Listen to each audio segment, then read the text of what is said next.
Radhe Radhe. I hope सभी अच्छे होंगे। बात कर लेते हैं माइनर डीमैट अकाउंट के बारे में।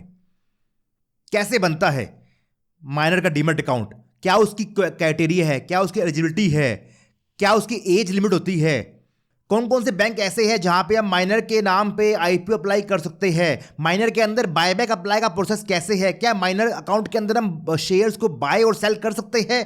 आपको ये सारे डाउट चल रहे होंगे मन में। आपके घर में बच्चे होंगे, आप उनका अकाउंट खोलना चाह रहे होंगे, बट आपको जानकारी नहीं मिल पा रही है कि कैसे करना है, क्या करना है, कौन से बैंक अलाउ करते हैं। तो मैं वीडियो लेके आ चुका हूं। मैं आपको स्टार्टिंग से लेके एंड तक माइनर के डीमैट अकाउंट के लिए क्या क्या डॉक्यूमेंट्स चाहिए, कौन कौन से बैंक उसके लिए प्रेफरेबल है, कैसे आईपीओ अप्लाई कर सकते हो, शेयर्स को बाय सेल कर सकते हैं, सारी जानकारी मैं आपको शेयर कर दूंगा। बस आप वीडियो में एंड तक बने ना, मैं आपको one by one step by step सब कुछ क्लियर कर दूंगा। तो स्टार्ट करें, चलिए। पहली बात करें कि भैया माइनर का डीमैट अकाउंट के लिए क्या क्या डॉक्यूमेंट चाहिए होते हैं, क्या क्या उसके लिए होना चाहिए। तो पहले आपको अपने बच्चे का आधार कार्ड बनाना पड़ता है, फिर उसका बनता है पैन कार्ड, फिर उसका बनता है बैंक अकाउंट, और फिर बनता है उसका क्या, डीमैट अकाउंट। अब आधार कार्ड की, पैन कार्ड की कोई एज लिमिट नहीं होती है। काफी लोगों को लगता है कि भैया कोई 5 साल से पहले आधार पैन बनते नहीं है या फिर पैन कार्ड नहीं बनता है। ऐसा कुछ भी नहीं है यार। मैं आपको शेयर करता हूं, मुझे अभी जनवरी में बेबी और वो अभी 4-5 मंथ का ही हुआ है, और मैंने उसका डीमैट अकाउंट बना लिया है। उसका डीमैट अकाउंट बन के रेडी हो चुका है। कैसे? पहले आपको अपने बेबी का, अपने बच्चे का बर्थ सर्टिफिकेट, जो आई थिंक आप सभी के पास होगा, क्योंकि आजकल तो जब जहां बेबी जन्म होता है, जहां बच्चे का जन्म होता है, वहीं पे ही वो हॉस्पिटल जो है वही आपके रजिस्टर कर देते हैं। ठीक है, बर्थ सर्टिफिकेट आपको मिल गया होगा, ऑब्वियस सबके पास में होगा। तो पहला काम क्या है कि आपको आपके बेबी का बर्थ सर्टिफिकेट लेना है। अगर आपके पास में वो है तो उसके बाद सेकंड काम क्या है कि भैया आपको आपके बच्चे का आधार कार्ड बनवाना है। आधार कार्ड के लिए आपके आसपास के अंदर आधार सेवा केंद्र होते हैं, वहां जाके आपको अपने बेबी का, बच्चे का आधार रजिस्टर करवाना है। अब आधार रजिस्टर करने को लिमिट नहीं है। अगर आपका बच्चा महीने का भी है तो भी आप अपने बच्चे का आधार कार्ड बनवा सकते हो। आधार कार्ड के अंदर कोई भी एज लिमिट नहीं होती है। तो ध्यान रखना कि आपको अपने बच्चे का आधार कार्ड बनवाना है। सेकंड स्टेप ये होता है। अब थर्ड स्टेप क्या है? थर्ड स्टेप में चाहिए आपको पैन कार्ड। अब पैन कार्ड के लिए आपके पास में 2 डॉक्यूमेंट होने चाहिए। कौन कौन से? बर्थ सर्टिफिकेट और आधार कार्ड। वो दोनों हमने बना लिए, ठीक है ना। फर्स्ट स्टेप में क्या करना है? बर्थ सर्टिफिकेट बनाना है। सेकंड स्टेप में क्या करना है? आपको आधार कार्ड बनाना है। अब थर्ड स्टेप क्या है कि थर्ड स्टेप में आपको अप्लाई करना है पैन कार्ड। पैन कार्ड जो है वो आप ऑनलाइन भी कर सकते हो। गूगल पे लिखना pan card apply online minor, तो वहां पे प्रोटीन ई गवर्नमेंट का पोर्टल आ जाएगा। ठीक है, उस पर जाके आप आराम से पैन कार्ड को अप्लाई कर सकते हो। अगर आपको वहां से नहीं करना है तो आपके आसपास के अंदर जो भी ई मित्र हो गया या ऑनलाइन एग्जाम के भरते हैं, ठीक है, जो ये होते शॉप्स होती है, वो भी पैन कार्ड अप्लाई कर देगी। आप बैंक कौन सा खोलना है? क्योंकि सभी बैंक जो है वो माइनर अकाउंट के ऊपर, बच्चों के अकाउंट के ऊपर एसबा का फीचर नहीं देते हैं। एसबा क्या होता है? जहां से हम आईपीओ अप्लाई करते हैं। समझ रहे हो? काफी सारे बैंक हैं जो माइनर का अकाउंट तो खोल देते हैं, बच्चों का अकाउंट तो खोल देंगे, बट वो उसके ऊपर एसबा का फीचर नहीं देते हैं। बट अपने को क्या चाहिए? क्या चाहिए आपको कि भैया ऐसा अकाउंट चाहिए, बैंक अकाउंट चाहिए जो मुझे माइनर अकाउंट के ऊपर आईपीओ अप्लाई करने के लिए अलाउ करे। क्योंकि आईपीओ अप्लाई जो है माइनर के अकाउंट से, यूपीआई से नहीं होता है। आपको उनकी मोबाइल एप्लीकेशन या फिर नेट बैंकिंग पे जाके ही अप्लाई करना पड़ेगा माइनर से आईपीओ को। ठीक है, ऐसे तो काफ़ी सारे बैंक हैं जो माइनर से आपका आईपीओ अप्लाई के लिए अलाउ करते हैं, बट जो मैं यूज़ कर रहा हूँ पर्सनली आपको शेयर करता हूँ, क्योंकि उसके अलावा मुझे जानकारी नहीं है। ठीक है, आपके पास जो भी बैंक पड़ता हो, आप उसमें जाके पहले पता करना कि भैया आप हमें माइनर अकाउंट के ऊपर एसबा का फीचर दे रहे हो क्या। किसका फीचर? एसबा, ASBA, एसबा का फीचर आपके माइनर अकाउंट के ऊपर है या नहीं है, ये पता कर लेना। मैं जो यूज कर रहा हूं वो कर रहा हूं AU bank, AU small finance bank का मैं यूज करता हूं, जिसके अंदर माइनर अकाउंट के ऊपर आपको एसबा का फीचर मिलता है। अब जो भी बैंक आपको ये फीचर देता है, वहां पे पहले आपको खुद का अकाउंट खोलना पड़ेगा, क्योंकि पेरेंट्स का अकाउंट होगा तभी बच्चे अकाउंट खुलता है। ये बात ध्यान रखना, माइनर अकाउंट के लिए आपके पेरेंट्स, मतलब बच्चों के पेरेंट्स का अकाउंट जो है वो उस बैंक में होना चाहिए। किसी एक पेरेंट का सफिशिएंट है, या तो आप अपना खोल लेना या आपकी वाइफ का होना चाहिए। ठीक है, समझ गए हो? मतलब बैंक अकाउंट खोलने से पहले आपको पता करना है, क्या पता करना है कि भैया आपके बैंक के अंदर, जो भी बैंक में जाओ आप, चाहे HDFC में जाओ, SBI में जाओ, शायद SBI, पता कर लेना, मुझे ध्यान नहीं है, मैं चेक नहीं किया कौन कौन से बैंक अलाउ करते हैं, आप चेक कर लेना। काफ़ी सारे बैंक है जो बेसिकली प्राइवेट बैंक है, वो थोड़े से प्रेफरेबल होते हैं क्योंकि वहाँ पे सर्विस आपको अच्छी मिल जाती है as compare to government bank के। तो इसलिए मैं थोड़ा सा प्राइवेट बैंक जो होते हैं ना वहाँ फोकस करता हूँ। ठीक है, सो आपको मेरा जो एयू बैंक अकाउंट खुला हुआ है, एयू बैंक में अकाउंट खोलना है तो नीचे डिस्क्रिप्शन के अंदर मैंने एयू बैंक का आपको लिंक शेयर कर दिया अकाउंट ओपनिंग का। आप उसमें जाके अकाउंट ओपन ऑनलाइन भी कर सकते हैं आराम से। बस ध्यान रखना, पहले आपको खुद का अकाउंट ओपन करना होगा, उसके बाद आपके बच्चे का होगा। क्लियर हो गया? अगर आपके एरिया के अंदर एयू बैंक की ब्रांच नहीं है या नहीं है तो आपके आसपास में जो भी बैंक पड़ते हैं, चाहे वो HDFC हो, SBI हो, ICICI हो, जो भी बैंक पढ़ते हो, आप वहाँ जाके पहले पता करना कि भैया बच्चों के अकाउंट के अंदर, माइनर अकाउंट के अंदर क्या IPO का एसबैक का फीचर मिल रहा है या नहीं मिल रहा है। मिल रहा है तो खोल लेना, नहीं मिल रहा है तो मत खोलना। सिंपल हो गया। चलिए, अब यहाँ पे गलती का ध्यान रखना, जो गलती मोस्टली पेरेंट्स कर लेते हैं, क्या करते हैं कि आप अपने बच्चे का अकाउंट खोल रहे हो ना तो वहाँ पे आपको पैन कार्ड जो है बच्चे का ही रजिस्टर करना होगा। ये गलती मेरे से हो गई थी। मेरे जो फर्स्ट बेबी है, डॉटर का अकाउंट जब खुलाया था मैंने 3 साल पहले आज, ठीक है, तो उस टाइम पे क्या हुआ था, मैंने बच्चे का जब अकाउंट खुलाया, डॉटर का अकाउंट को जो खुलाया मैंने, उसके अंदर मैंने पैन कार्ड अपना दे दिया। बैंक वालों ने मांगा नहीं, मैंने भी ध्यान नहीं दिया, मैंने अपना अप्लाई कर दे दिया। फिर उसका अकाउंट खुल गया। बट जब मैं उससे IPO अप्लाई कर रहा था ना, तो IPO अप्लाई जो है मेरा भी मेरे पैन कार्ड से हो रहा है और मेरे गुड़िया का भी जो IPO अप्लाई है वो मेरे पैन कार्ड से हो रहा है। तो जो फर्स्ट टाइम मैंने अलॉटमेंट चेक किया गुड़िया वाला, तो उसके पैन कार्ड के ऊपर कोई नाम ही नहीं आया कि भैया एप्लीकेशन है ही नहीं है। और जब मैंने अपना चेक किया मेरे पैन कार्ड से तो वहां पे एप्लीकेशन 2 लगी हुई आई। समझ रहे हो? मतलब बैंक अकाउंट तो मैंने खोला है अपने गुड़िया के नाम पे, बच्चे के नाम पे, बट उसके अंदर पैन कार्ड जो है मेरा चला गया है, मेरा ऐड हो गया है, बैंक वालों ने मेरा ऐड कर दिया है। तो उसके कारण से क्या हो रहा है भैया, मैं IPO अप्लाई करने जा रहा हूं तो वहां पे जो IPO की एप्लीकेशन लग रही है ना वो डबल लग रही है। एक तो मेरे नाम से लगी रही है, साथ में जो मेरे बच्चे के नाम पे लग रही है वो भी मेरे पैन कार्ड के ऊपर ही लग रही है। तो वो तो काम खराब हो गया, क्योंकि मुझे सेकंड जो बच्चे की एप्लीकेशन लगानी है IPO की, वो मुझे बच्चे के नाम पे चाहिए, बच्चे के पैन कार्ड पे चाहिए होती है। फिर मैंने बैंक जाके वहाँ पे पैन कार्ड को चेंज करने की एप्लीकेशन दी, एक फॉर्म होता है उसको भर के दे दिया, तो उन्होंने मेरा उस 1 घंटे में वो काम हो गया था। उन्होंने पैन कार्ड को जो है चेंज कर दिया, मतलब मेरे बच्चे वाले अकाउंट के अंदर पैन कार्ड मेरे बच्चे का ही ऐड कर दिया। तो ऐसा होता है, गलती ऐसी हो जाती है। तो ध्यान रखना, आप IPO अप्लाई कर रहे हो या कुछ भी कर रहे हो, आप चेक कर लेना कि भैया उसमें पैन कार्ड जो है वो आपका ही शो हो रहा है या बच्चे का शो हो रहा है। अगर बच्चे का शो हो रहा है तो कोई दिक्कत नहीं है, बढ़िया चल रहा है सब कुछ, ठीक है। तो ये चीज़ ध्यान रखना कि माइनर अकाउंट के अंदर, आपके बेबी के अकाउंट के अंदर पैन कार्ड जो है बच्चे का ही होना चाहिए। तो क्लियर हो गया? तो आप अपने स्टेप हो गए, बर्थ बन गया, आधार बन गया, पैन कार्ड बन गया, बैंक अकाउंट बन गया।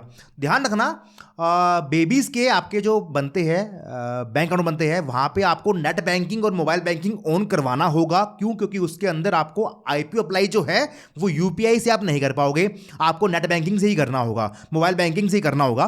कुछ बैंक के अंदर मोबाइल बैंकिंग में IPO अप्लाई नहीं होता है तो आपको नेट बैंकिंग से करना पड़ता है, बट आपको वहीं से करना होगा। क्लियर हो गया? तो आपको उसके अंदर नेट बैंकिंग को ऑन करवाना जरूरी है, ठीक है। अब अगला स्टेप, डीमैट अकाउंट कैसे खोले सर जी? क्या उसी को लिमिट है? डीमैट अकाउंट खोलने की भी कोई एज लिमिट नहीं है। जब मैंने बता ही दिया कि भैया मेरा बेबी अभी 4.5 महीने का ही हुआ है, 5 महीने का हुआ है, मेरे बेबी का अकाउंट भी खुल चुका है, डीमैट अकाउंट भी खुल चुका है, मतलब डीमैट अकाउंट खुलने की कोई लिमिट नहीं है। बस बेबी के डीमैट अकाउंट के लिए क्या चाहिए आपको? पहली चीज कि आपका खुद का अकाउंट भी होना चाहिए। दूसरी चीज, बच्चे के डॉक्यूमेंट्स पूरे होने चाहिए। डॉक्यूमेंट्स में क्या क्या चाहिए? आधार कार्ड, पैन कार्ड और बैंक अकाउंट। ये 3 चीज बन गई आपकी, तो आप चौथा चीज जो बनता है आपका डीमैट अकाउंट, वो आराम से ओपन कर सकते हो। मैं पर्सनली अपने सारे अकाउंट्स के लिए ज़ीरोधा और अपस्टॉक्स का यूज करता हूं। ज़ीरोधा मुझे बेस्ट लगता है, मेरे बच्चों के अकाउंट जो है वो ज़ीरोधा के अंदर है। ज़ीरोधा के अंदर ऑनलाइन अप्लाई करना माइनर अकाउंट को काफ़ी इजी है। अगर आपका खुद का अकाउंट है तो आप अपने बेबी का अकाउंट आराम से खोल सकते हो। गूगल पे लिखना Zerodha minor account opening process, तो आपको पहला लिंक मिलेगा, उस पर क्लिक करोगे, वहां पे आपको पहले अपना अकाउंट को लॉगिन करना होगा, फिर वहां से अपने आप आपको स्टेप बाय स्टेप ले जाएगा आपके बच्चे के अकाउंट ओपनिंग के ऊपर। कुछ नहीं करना होगा आपको, बस चीज़ें भरते रहना, Aadhaar card number, date of birth, PAN card, ठीक है। और फिर आगे वो आपका एक केवाईसी करेगा बेसिकली, उसमें फ़ोटो कैप्चर होती है वो करेगा, सेल्फी वाला काम करेगा। देन उसके बाद में वो डॉक्यूमेंट्स मांगेगा जहाँ पे आपको आधार कार्ड, पैन कार्ड सबमिट करना होगा, बच्चे का बर्थ सबमिट करना होगा, उसके साथ वो आपका भी मांगेगा, आपको भी आपके आधार कार्ड, पैन कार्ड सबमिट करने होंगे। तो ये सारे स्टेप कर दोगे, उसके बाद में आपका अकाउंट ओपनिंग हो जाएगा। मैंने उसके अलावा और कोई ब्रोकर ट्राई नहीं की है, बट हाँ माइनर अकाउंट जो है वो ऑलमोस्ट सभी ब्रोकर्स में अलाउ होता है ओपन करना, बट उसके लिए पेरेंट्स का अकाउंट होना चाहिए। अगर आपका अकाउंट जिसमें है उस ब्रोकर के अंदर अगर माइनर अकाउंट अलाउ नहीं करते हैं वो, तो कोई बात नहीं है, डिस्क्रिप्शन के अंदर मैंने जीरोधा का, अपस्टॉक्स का, ग्रो का, एंजल वन का, इन सब के अकाउंट ओपनिंग लिंक मेंशन कर रखे हैं, आप जाके ट्राई कर लेना। मेरा सुझाव ये रहेगा कि भैया जीरोधा ट्राई कीजिए। जीरोधा जो है वो थोड़ा सा बेस्ट रहता है सभी सर्विस के अंदर, सब कुछ के अंदर। वहाँ पे आपका आईपीओ अप्लाई करना हो, या फिर आपका क्या बोल सकते हैं ओएफएस अप्लाई करना हो, या आपका बायबैक अप्लाई करना हो, तो ये सारे सिस्टम जो है ट्रेडिंग करनी हो, सारे सिस्टम के लिए बेसिकली जीरोधा जो है वो थोड़ा मुझे अच्छा लगता है। बाकी आपकी चॉइस है, आप जहाँ भी चाहो अकाउंट ओपनिंग कर सकते हैं, मर्जी आपकी है, ठीक है। क्योंकि ये कोई स्पॉन्सर वीडियो नहीं है, ना मुझे कोई बैंक दे रहा है पैसा इसके लिए, ना कोई ब्रोकर पैसे दे रहा है। ये आप सबकी क्वेरी थी, मुझे काफ़ी सारे मैसेज मिल रहे थे कि भैया माइनर अकाउंट कैसे ओपन कर सकते हैं, उसकी एज लिमिट क्या है क्या नहीं है, तो उसके लिए मैंने आपको वीडियो शेयर कर रहा हूँ। माइनर अकाउंट के अंदर, माइनर के डीमैट अकाउंट के अंदर आप कोई चीज को बाय नहीं कर सकते हो, बट सेल कर सकते हो।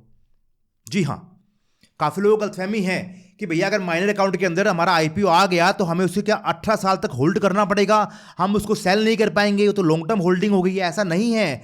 माइनर अकाउंट के अंदर आप सेल आराम से कर सकते हो। जीरोधा में मेरे बच्चे का अकाउंट है, मैं उसमें आराम से शेयर्स को सेल कर सकता हूं।